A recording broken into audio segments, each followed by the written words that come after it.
안녕하십니까, 유영수 목사입니다. 오늘 함께 나눌 말씀은 요한복음 21장 18절에서 25절까지 말씀입니다. 자, 드디어 오늘이 이제 요한복음의 마지막 말씀 묵상이 되겠습니다. 어느덧 매일 아침 6개월 정도 우리가 함께 묵상을 했는데요.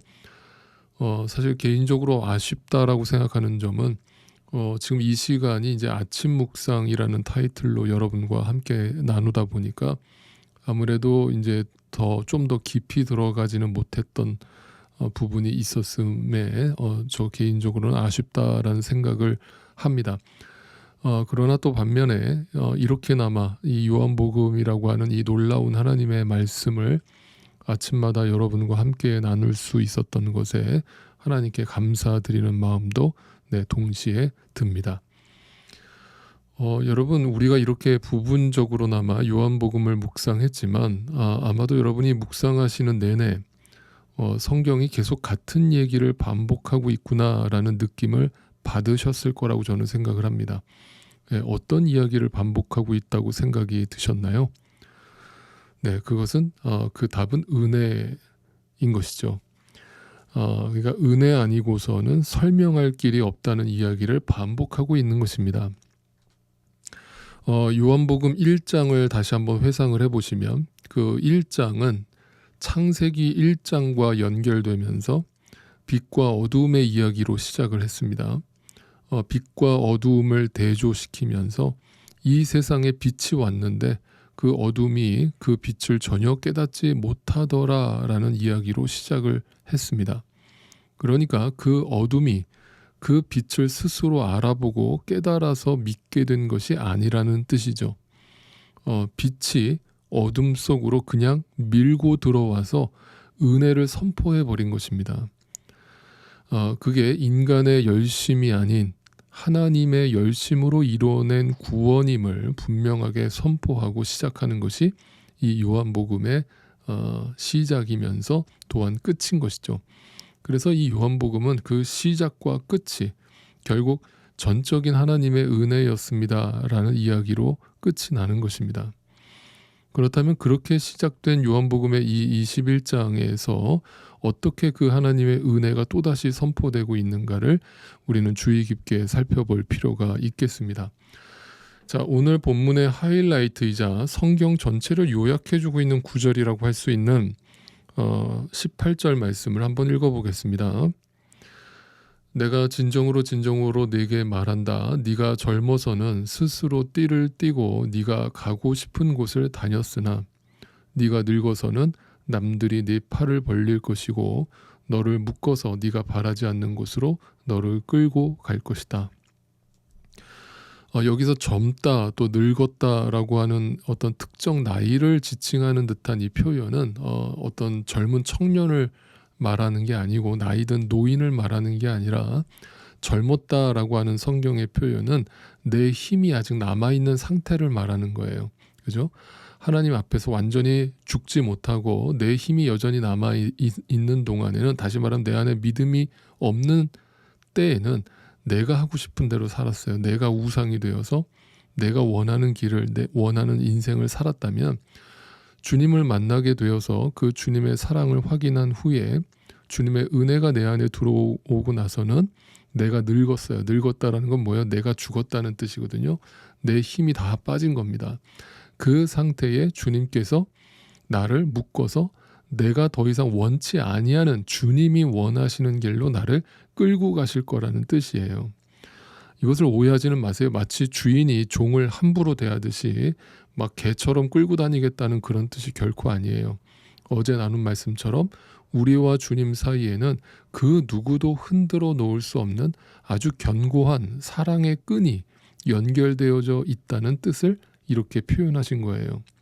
그러니까 실패한 제자들을 찾아오신 그 놀라운 사랑으로 그들을 은혜로 이끌어서 완성시키겠다는 주님의 열심, 주님의 의지를 약속하시는 장면인 것이에요. 자, 여러분, 오늘도 주님께서 그 의로운 오른손으로 우리를 붙들어주고 계시다는 사실을 믿으십니까? 내가 아무리 그 손을 놓고 싶다고 해서 놓을 수 있는 게 아니라는 사실 또한 분명히 아십니까? 예, 그분께서 붙들어 주시면 그 누구도 그 무엇도 주님과 우리 사이를 끊을 수 없는 줄로 분명히 믿습니다. 그래서 여러분, 우리 신자에게 다른 선택의 길은 더 이상 없는 겁니다. 그러니까 여기저기 기웃거리지 마시고 주님 앞에서 늙은이가 되어서 완전히 힘이 빠져서 주님 앞에 완전히 붙들려서 끌려가시는 그 은혜를 날마다 경험하실 수 있기를 바랍니다.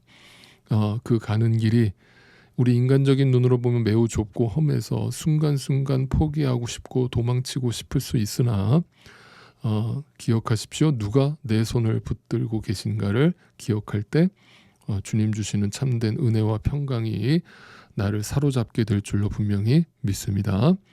자, 그런데 오늘 마지막 본문 속에는 베드로가 주님이 사랑하시는 제자였던 요한, 이 요한복음을 기록하고 있는 요한을 보면서 그 요한은 어찌 될지를 묻는 장면이 나옵니다. 21절입니다. 베드로가 이 제자 요한을 보고서 예수께 물었다. 주님, 이 사람은 어떻게 되겠습니까? 그러자 주님이 이렇게 대답을 하십니다. 22절이에요.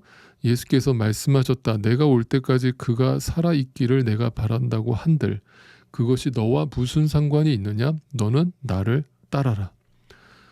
자, 베드로가 막 지금 그러니까 보세요. 지금 21장의 내용을 다시 정리해 보세요. 주님이 베드로를 찾아오셔서 네가 나를 사랑하느냐라고 진지하게 3번이나 물으셨고 그것을 통해 주님이 나를 어떻게 사랑하셨는지를 확인했던 그 베드로가, 인간 베드로가, 바로 우리를 대변하고 있는 인간 베드로가 그 진지한 순간에, 그 중요한 순간에 주님한테 묻고 있는 그 질문의 그 퀄리티를 한번 생각해 보세요. 질을 생각해 보세요. 그 수준을 생각해 보세요.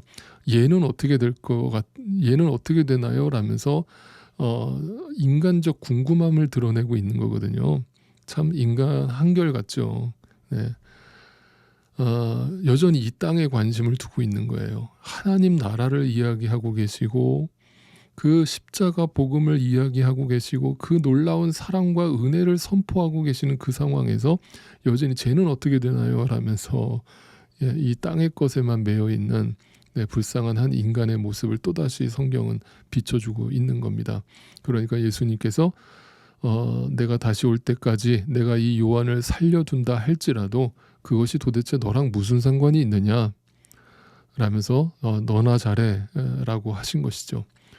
여러분, 더 쉽게 말씀드려서 이제는 더 이상 네가 정말 그 은혜를 경험했다면 인간적인 쓸데없는 관심 이제는 좀 접고 이젠 좀 포기할 때도 되지 않았냐? 그렇게 고난을 내가 너에게 허락해서 그 고난을 통해서 너에게 분명한 메시지를 전달했는데도 여전히 이 눈에 보이는 세상을 기웃거리면서 여전히 너의 욕망을 불태우면서 살아가고 있냐?